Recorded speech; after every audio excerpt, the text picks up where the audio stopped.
Riparte il circuito ragazzi allievi, quest'anno supportato dall'azienda Eurovita con la classica formula che prevede circa 5 circoscrizioni con 6 gare per circoscrizione.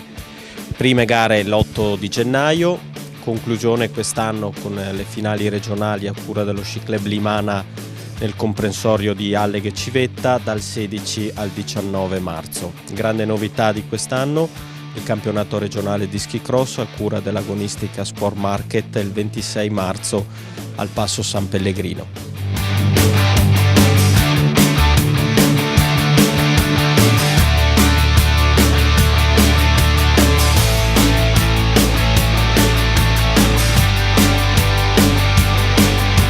Il prossimo anno faremo i 40 anni della fondazione del Sci Club, perciò vogliamo in miglior modi festeggiarlo con un'amministrazione così importante. Le finali Grand Prix si realizzeranno a Alleghe dal 15 al 18 di marzo 2017.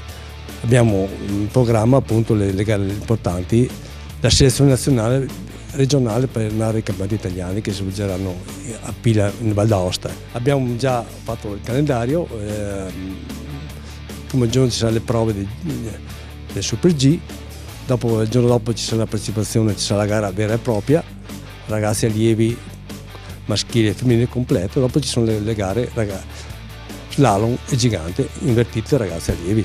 Questo è sulle piste da Coldai e sulla pista Civetta, che sono due piste molto importanti.